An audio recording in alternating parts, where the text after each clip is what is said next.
Il existe plusieurs corps de lanterne dans l'univers d'ici. Ils sont représentés par différentes émotions dans le spectre émotionnel. Et les voici. Tu vas m'écouter très attentivement. Tu vas l'aimer, cette histoire, c'est garanti. Bagarre, duel, torture, vengeance, géant, monstre, poursuite, évasion, grand amour, miracle. Le corps des Green Lantern est peut-être la plus célèbre et la plus omniprésente des forces utilisant des anneaux de pouvoir au sein de l'univers d'ici. Mais ce ne sont certainement pas les seuls. Et ils ne sont pas non plus les plus puissants. D'autres groupes possèdent une histoire tout aussi riche, tout en étant 2 fois plus redoutables. Là où les Green Lanterns combattent avec discipline et retenue, d'autres corps prospèrent en libérant précisément les émotions que les gardiens cherchaient à réprimer. Bien entendu, pour être qualifié de corps, le groupe doit compter plus d'un membre, mais quelques-uns font figure d'exception, car certaines émotions ne sont représentées que par un seul membre.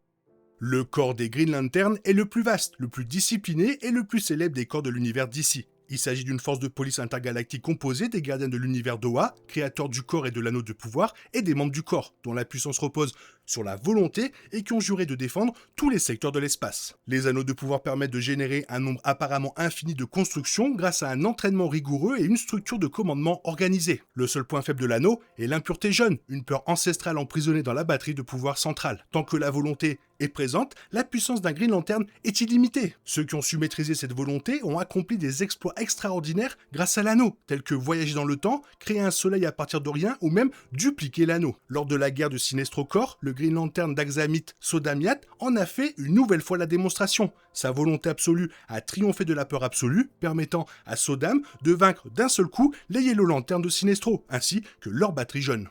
Contrairement aux autres corps de lanterne, le corps des lanternes orange ne compte qu'un seul membre. Cela est logique étant donné que la lumière orange incarne l'avarice ou la cupidité. L'unique détenteur de ce pouvoir est l'Arfleeze, alias Agent Orange, un être immortel dont l'existence précède même celle du corps des Green Lantern. Il en est l'unique maître et refuse de partager l'anneau. S'il le faisait, un corps ne survivrait pas aux luttes intestines. Cette possessivité est intrinsèque à la lumière elle-même et s'accompagne d'une faim insatiable qui ne peut être apaisée qu'à proximité d'un lanterne bleu. Néanmoins, cet anneau de l'avarice est puissant. Il permet à l'Arfleeze de voler l'identité de ceux qu'il tue pour créer des apparitions orange loyales et même d'absorber les constructions de lumière verte ainsi que la magie adverse. Il va sans dire que le fait d'être le seul détenteur d'un anneau place son porteur en situation de désavantage numérique par rapport aux autres anneaux et corps. Comme il garde la batterie en permanence auprès de lui, la charge de son anneau est toujours au maximum, atteignant plusieurs milliers de pourcents. Son serment est « à moi, à moi, à moi, à moi, à moi, à moi ». La traduction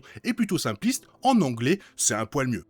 Le corps des Star Sapphire est un groupe de lanternes exclusivement féminin dont la puissance provient de l'amour. À l'origine, Carol Ferris était la seule Star Sapphire. À cette époque, les Amarons lui conféraient sa puissance grâce à un cristal violet. Cependant, ce cristal était incontrôlable et poussait sa porteuse à céder aux aspects les plus sombres et impulsifs de l'amour. En maniant ce pouvoir, Carol fut pendant un temps l'une des adversaires les plus redoutables de Hal. Par la suite, les Amarons canalisèrent l'énergie violette dans des anneaux de pouvoir et créèrent le corps des Star Sapphire, transformant ainsi d'anciennes ennemies en alliés et s'associant au corps des Green Lantern. Les pouvoirs des Star Sapphire permettent à quiconque porte l'un de leurs anneaux de voir l'être qu'ils aiment le plus. Leur mission étant de protéger l'amour, elles sont également capables de se rendre auprès de tout amour en péril. Leur serment est cœur perdu et apeuré dans la nuit noire esselée, prenez l'anneau, joignez la quête, l'amour brûle d'une flamme violette.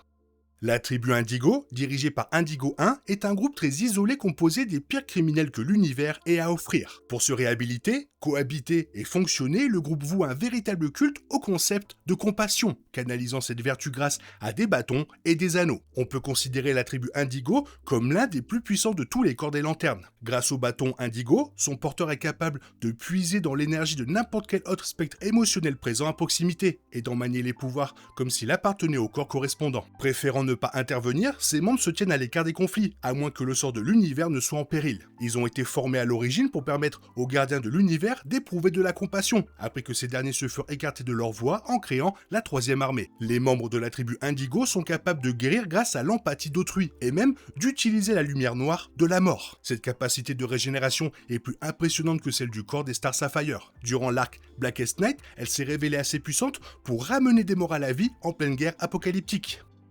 Imposer la compassion à des criminels qui n'y ont jamais consenti constitue une vulnérabilité latente, une faille qui a fini par se manifester dans Green Lantern volume 4. De plus, leur effectif réduit constitue un handicap pour leur efficacité au combat. Leur serment est en langue alien, désolé pour la prononciation, j'ai pris anglais à l'école. Torlorek San, Bornakamur, Natromo Fan Tornek Hot Ur, Terlantern Kerlo Abinsur, Tanlek Leknok Azoksur. Le corps des lanternes bleues est formé par des gardiens bannis pour avoir cru en la prophétie de la nuit la plus noire. Gantet et Sad étaient désireux de répandre l'espoir. Il s'agit d'un ordre discipliné, placé sous le commandement de Saint Walker et spécifiquement voué à une posture essentiellement défensive. Mais cela ne signifie pas pour autant que ce corps manque de puissance. Si la lumière bleue offre une protection par elle-même, sa véritable puissance ne se révèle qu'en présence d'un anneau de lanterne verte à proximité, amplifiant la volonté pour en faire une force capable de remporter la victoire. Contrairement à la tribu Indigo, plus individualiste, les lanternes bleues agissent comme une force militaire véritablement coordonnée. Toutefois, l'espoir est fragile et leur puissance peut s'effondrer aussi vite qu'elle a surgi. Dans The New Guardians, le lanterne bleu frère Sean perd la foi en plein combat lors de l'attaque des extraterrestres Reach contre Odin. Il abandonne son anneau et chute vers une mort certaine, illustrant ainsi la rapidité avec laquelle leur force peut faire défaut. Contrairement au Green Lantern Corps, dont les anneaux de pouvoir recherchent et choisissent leur porteur en fonction de sa force émotionnelle et de ses prouesses, c'est le membre le plus récent du Blue Lantern Corps qui recrute le candidat suivant pour rejoindre leur ordre monastique. Voici leur serment. Nuit de colère, jour de peur, nos âmes illuminent les cœurs. Si tout semble perdu dans la guerre de lumière, l'espoir brille dans les étoiles. Sincère.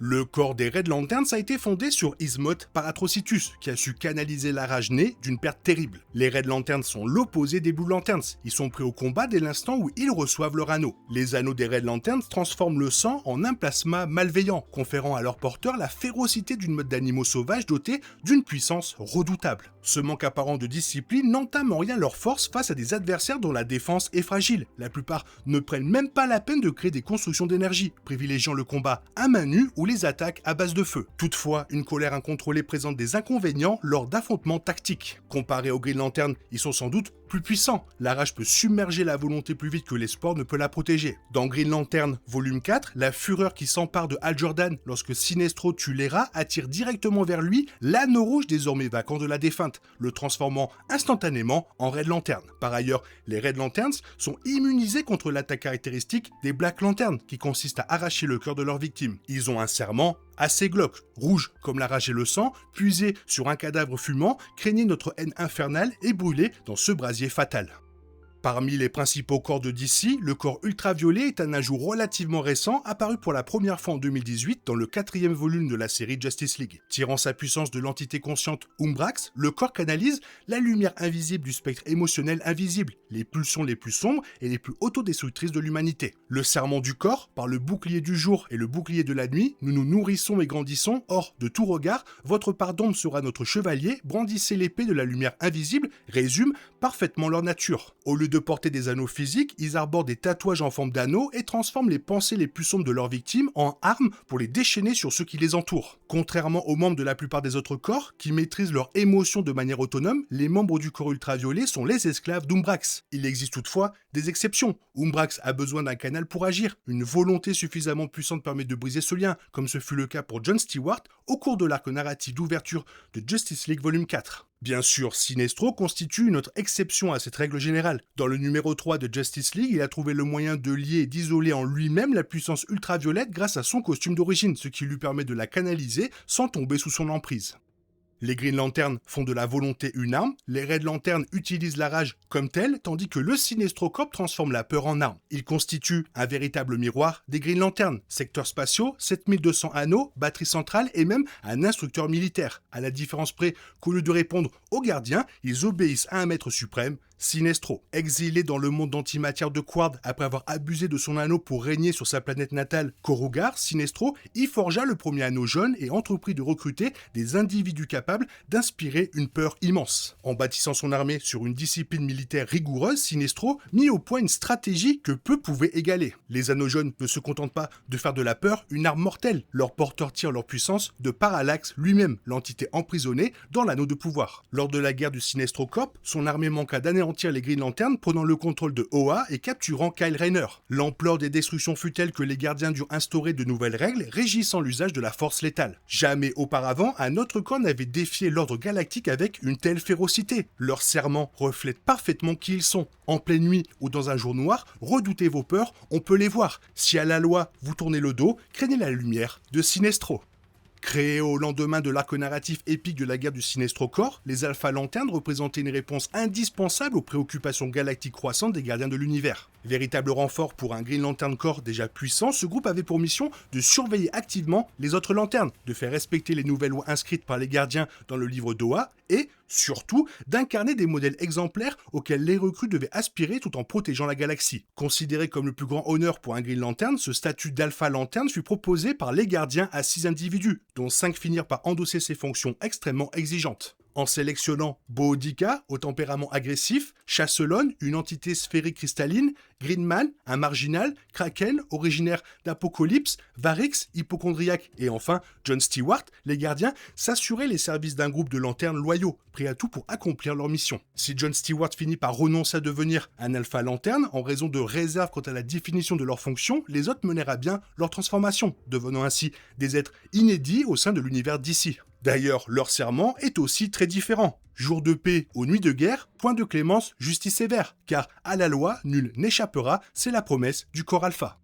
Le corps des Black Lanterns surgit pour réanimer les morts à travers l'univers, tout en puisant sa puissance dans la lumière émotionnelle des vivants. À sa tête se trouve Necron, le seigneur des non-vivants et la personnification même de la mort. Ils ne peuvent pas être détruits par une seule couleur. Ils ne sont vaincus que lorsque plusieurs corps de lumière unissent leurs forces. Comme si leur domination sur les autres spectres émotionnels ne suffisait pas à inspirer l'effroi, les Black Lanterns peuvent transformer les morts en instruments de guerre psychologique contre les vivants. Dans Blackest Night, le corps des Black Lanterns ramène à la vie des Green Lanterns défunts pour les utiliser comme armes contre leurs proches. En tant que corps, les Black Lanterns ont acquis une sinistre réputation de méchants, ce qui n'a rien d'étonnant sous la direction de Necron et de Darkseid. Toutefois, l'anneau Black Lantern en lui-même n'est pas intrinsèquement corrupteur. Hal Jordan, Roy Harper, Sinestro et même Batman ont tous porté et manié ces anneaux à différents moments sans pour autant se transformer en zombies avides d'émotions, à l'instar du reste du corps. Voici leur serment. Tombe des cieux, la nuit noire, pour la lumière, point d'espoir, nous dévorerons vos cœurs sans remords, par sa main noire, debout les morts.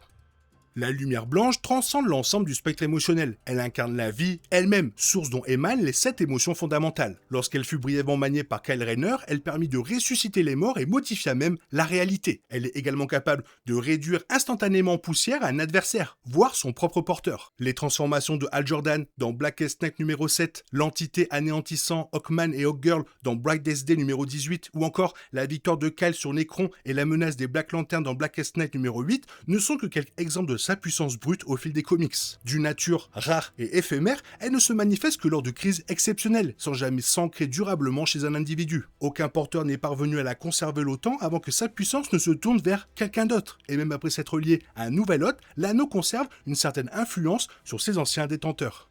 Les pouvoirs des corps lanternes découlent tous des émotions, et il en va de même pour ce Soro lanterne. Nathan a obtenu son anneau de pouvoir alors qu'il était en proie au chagrin. Ses capacités lui permettent donc de communiquer cette tristesse à son entourage. Sa simple présence suffit à faire fondre Dove en larmes, et il parvient à provoquer la même réaction chez une Star Sapphire. Le chagrin qui s'empare d'elle est si accablant qu'il la rend incapable de riposter, prouvant ainsi que le Soro lanterne est une force redoutable, désormais capable de faire sa propre détresse une arme. Nathan est devenu un Soro lanterne après que Carol l'a abandonné devant l'hôtel pour rejoindre Hal Jordan. Alors que Star Sapphire puise sa force dans l'amour, Nathan a renoncé à ce sentiment à cause d'elle. Sous le coup de son chagrin, Soro lanterne projette ses émotions sur Star Sapphire afin qu'elle ressente la même peine que celle qu'elle lui a infligée. Toutefois, l'amour que Star Sapphire porte à Hal est plus puissant et elle finit par triompher de Soro lanterne grâce à ce sentiment. Le fait qu'un cœur brisé ait donné naissance à un nouveau corps de lanterne témoigne du profond désarroi du spectre émotionnel, une situation dont Star Sapphire prend conscience.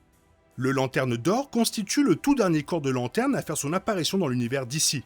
1000 ans dans le futur, un groupe connu sous le nom d'Anciens de Oa porte son attention sur un jeune enseignant nommé Kalalour, le considérant comme le détenteur de pouvoir nécessaire à l'avènement d'une ère nouvelle. Les Anciens de Oa lui ont remis un anneau d'or. Premier représentant de cette lignée, Kalalour verra sa performance déterminer si un corps complet verra le jour un jour ou l'autre.